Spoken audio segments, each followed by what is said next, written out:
Thank you. Thank you, everyone, for being here. We're so excited to talk to you today about the future workforce of AI. As Lynette mentioned, the urgency of now is really relevant when we are thinking about what the AI workforce is going to look like over the next coming decades. So those of us that lived through the tech revolution the first time know that women and other historically oppressed groups did not get the same opportunities to take advantage of the economy that was developed through that revolution.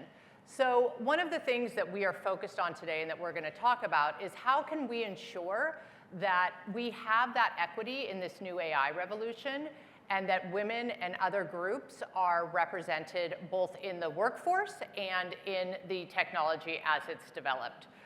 This is the moment that we need to be putting those building blocks in place so that we can ensure the future has representation across the board.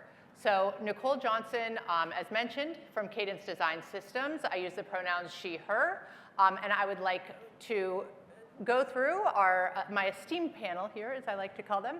If you could introduce yourself quickly, talk about where you're from, and a little bit about how your work intersects with tech and AI. Sure, great. It's wonderful to be here. It's an honor to be on this panel with you folks. My name is Judith Spitz. I use the pronoun she, her. I'm going to date myself and tell you that I spent 30 years in my corporate career at Verizon, starting, believe it or not, back then in an AI applied research lab, and ended that career, excuse me, for the last 10 years as the Chief Information Officer for Verizon, at which point I left to found this organization called Breakthrough Tech. We are on a mission. Your question, we are dead center of that target. Our mission is to change the path to power and influence in an AI-enabled world by launching a generation of women, in particular Black, Latina, first-gen, low-income undergraduates into the AI ecosystem. We are, I believe, the largest organization of our kind in the country at this point, which is why I just will have to tell you how excited we are that on May 15th, the New York Times did a 2-page feature on our initiative, including the first page being the front page of the business section. And I say that because it couldn't have been more to the point that this is not just a question of economic fairness and social good. This is a vital business imperative. So we were thrilled. Go look at May 15th, New York Times. It's a great article. Hi, everyone. I realize we're standing in between you and lunch, so we'll speak very quickly. My name is Ashlee Davis. I am the head of diversity, equity, and inclusion at Ancestry. That leaf, that commercial that usually makes you feel warm and fuzzy inside. And so we are the world's largest family history and consumer genomics company. We're about 42 years old, headquartered in Salt Lake City, right south of Salt Lake City, in a beautiful, beautiful space. I am based out of Nashville, Tennessee. We'll talk a little bit about what inclusive geographical strategies do for our workforce. But most importantly, if you've seen our commercials, you might know a little bit about us, but I think it's important to note, look, for over a decade, we've been investing pretty heavily in AI. In over a decade, for 2 decades, we've invested in acquiring what is amounted to now 60 billion family records that also amount to what is representative of 90 countries. On the family history side, we are the Jordan of that work, I would say. And then on the DNA side, we have a DNA network representative of 25 million people with over 1 trillion traits. And so if you've ever thought, is there something there for me to discover? I'm here to tell you, this little girl from Nashville, yes, absolutely. We believe that no one story should begin in bondage. We believe that you should know more about what comes next, and we're so excited about what technology lets us do next. Thank you so much, Ashlee. Hi, I'm Felecia Webb, and I'm the Chief Strategy Officer at Partnership on AI. So I'm switching out from my colleague, Stephanie Bell, so I'm so excited to be here with you today. I represent the Partnership on AI, and we're actually a global nonprofit organization that represents 120 partners across 16 countries. And so we sit at the intersection of workforce, technology, civil society, academia, and what is safe and responsible use of AI So I am new to the AI space, but I am not new to what is done to people of color in our communities. And so I would say there's a space for everyone, because if I'm here, anyone can be here. I come from corporate CSR. I started in R&D. I did ESG. I did all the upskilling before it was a thing. I can date myself too. And so here we are now at this juncture where social responsibility has another lens called AI that we have to contend with. And so that's what we're here today at Partnership on AI, to ensure that there's equitable outcomes for communities of color, for women, and that we're going to be responsible and safe on how it's created and deployed. Great. Thank you all. So for this first question, I'm going to actually start with you, Felecia, and see if you can answer this for us. So there's a lot of debate today about the impact of AI in the workplace, and many consider AI to be a tool that is providing great support, helping people enjoy their jobs more, be more productive, et cetera. What does that mean for gender equity in the workplace? Do you think this will be an overall net positive trend? Where do you think this sits?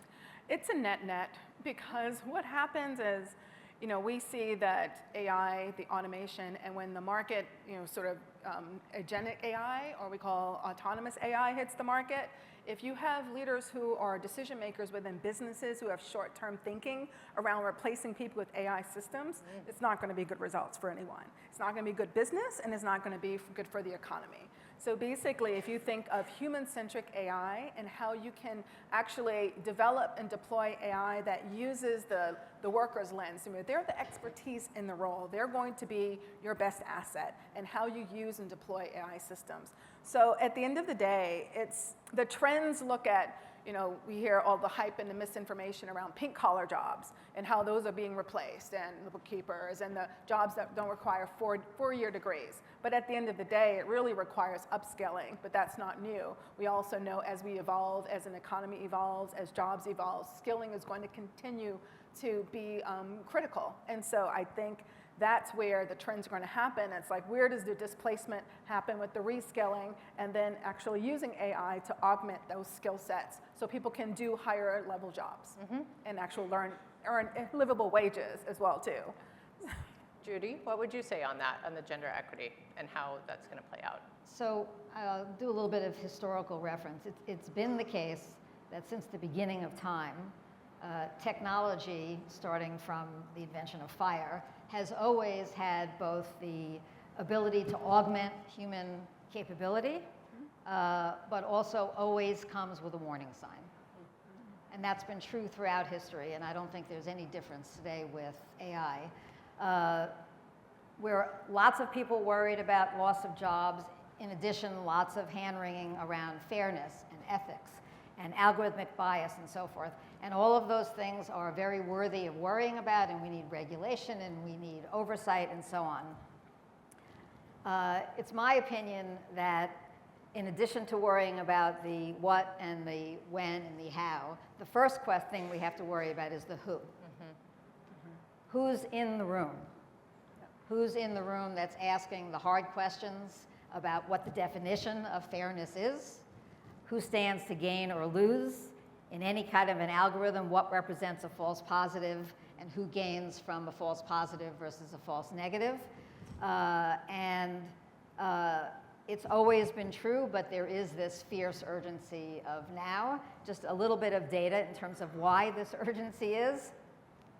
If you read Ray Kurzweil, he has been telling us for 20 years that the rate of technology change has been on an exponential curve since the beginning of time, and we are now on this part of the curve. At the same time, if you look at what's happened to diversity in technology and in AI in particular, way back in the mid-'80s when I started my career, the percentage of women in tech and computer science was close to 40%. We would kill for that number today. It went down to 17% 20 years later, and it's been rising at 0.5% a year ever since. So we've got technology changing at this rate, and we have diversity changing at that rate. We have to do something different if we're going to get different results. Amen. Ashlee, I'm going to give this one to you. As we consider a gender lens in the tech and AI workspace, can you share anything successful that you've seen from your own work and experience? Sure. By the way, Dr. J, with that stat is both inspiring and horrifying. Yeah. I'll just speak briefly to what we kicked off about now almost 3 years ago. So we started something called the History Makers National Tour, where we visit 2 historically black college universities, 2 Hispanic serving institutions, and 1 tribal college university. For each school that we go to, there's a reason why we only go to 5, because we believe that you don't just show up, and I love what I think the Blackhawks exec said, like, we're not doing confetti work here. We want to be there, be present. We visit with them, sit with them, but we also bring our scholarship dollars exclusively to those schools for an intentional reason. And the question, the prompt, and what we even talk to them about is, what history do you want to make? How do you want to disrupt the industry, and what tools do you need to do it? And we tell them, shoot moonshot ideas, the loony ideas that everyone says, no way anyone's gonna do that, because that's why we have submarines and cell phones, right? And the ideas that we get from these students are tremendous. From that, however, we move forward, we interview these students that are interested, they move forward to our internship program, and then they get a chance to be in our hackathon with some of our top global scholars, engineers from around the world. The things that have happened in that space, we don't just sit there and go, good job, pat you on the back. We then give them the resources to take it to market. To us, it is great ideas die when there are folks that just cheer you on and give you a hurrah on paper. We want to build out that next life force. And I just want to note that something you said, Dr. J, very quickly about that gap. If we don't work urgently to do something about that and not just pass the ball, we are going to literally fail our children. And a good example of that is if you have a little person in your life, the next time you go buy, especially a little girl, a toy, for the love of God, stop buying her something that simply predicates that she's supposed to carry a baby doll. By the way, I had a great baby doll, but I also would have loved to have some blocks, and I would have loved to build things. If we can focus intentionally on that design, then we can break and shatter that somehow the 7-year-old little boy is smarter than the 7-year-old little girl. We have to.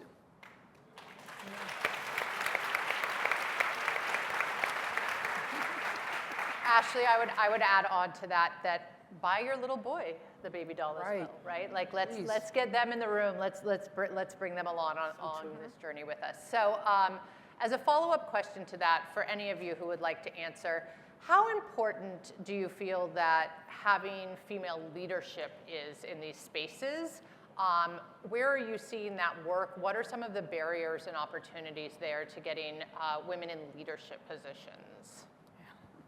Well, I just want to add as well, just another quote from Dr. King, it's not how we are during times of calm, it's how we are during times of crisis. And right now, we're in crisis mode with DEI. And so it comes down to the fact that, we need more sponsors than mentors. We're over-mentored.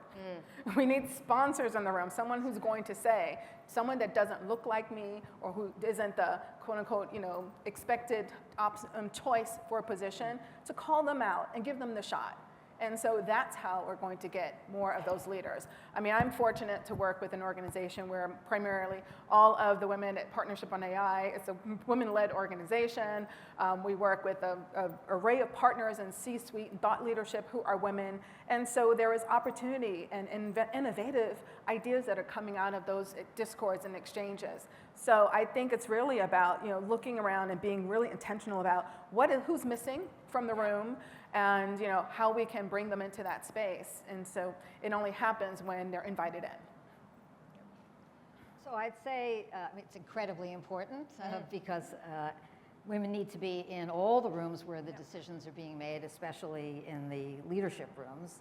But we got to get them in the door first. And as I see it, we have sort of a supply chain problem.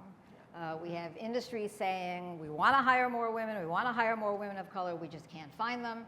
And the truth of the matter is that there's a feeding frenzy looking for talent in general and diverse talent in particular. There's a feeding frenzy at the most elite colleges, the top 20 colleges in this country. And the truth of the matter is that 90% of the women who were studying tech in undergraduate school and 97% of the Black and Latina women who are studying tech are going to schools outside of that top 20. So you've got all the corporations and a feeding frenzy over here, and this huge talent pool that's trying to get their foot in the door.